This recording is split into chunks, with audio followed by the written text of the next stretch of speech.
চলচ্চিত্রের বিভিন্ন সংগঠনের সমন্বয়ে তৈরি নতুন সংগঠন বাংলাদেশ চলচ্চিত্র পরিবারের হয়ে যারা কিছুদিন ধরে আন্দোলন করছেন, তাদের কর্মকাণ্ডে অসন্তুষ্ট সিনেমার মিষ্টি মেয়ে খ্যাত নায়িকা কবরী।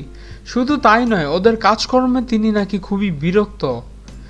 তার মতে যে প্রক্রিয়ায় আন্দোলন করা হচ্ছে তা পুরোপুরি ভুল, মূর্খের মতো সব কথাবার্তা বলা হচ্ছে।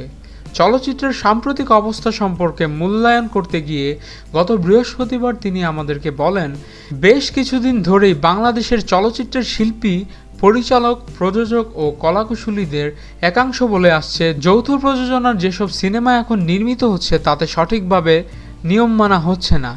ঈদে মুক্তি পাওয়া অপেক্ষায় নবাব ও বস 2 সিনেমা দুটির দিকে আন্দোলনকারীরা অভিযোগের আঙ্গুল তোলেন, আর তাই যৌথ প্রযোজনার নিয়ম না মেনে তৈরি এসব সিনেমা মুক্তির বিরোধিতা করে আসছেন তারা।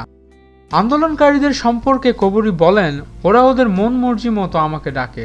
সিনেমার বৃহত্তর স্বার্থের কথা ভেবে আমি যেতে রাজি হয়েছিলাম। ওদের সঙ্গে কিছুদিন কথা বলে দেখলাম শিল্পী সমিতির নেতারা কি নিয়ে কথা বলতে চায় সেটা নিয়ে পরিষ্কার না। এই আন্দোলনে যুক্ত হওয়ার পেছনের কারণ হিসেবে কবরী জানালেন, সোহেল রানা সাহেব আমাকে একদিন বললেন, শিল্পী সমিতির সদস্যরা চলচ্চিত্রের উন্নয়নে কিছু পদক্ষেপ নিতে চায় বলে আমাকে জানিয়েছে। আমি চাই আপনিও ওদের সঙ্গে থাকেন। তার কথা বিশ্বাস করে আমি সেখানে যাই।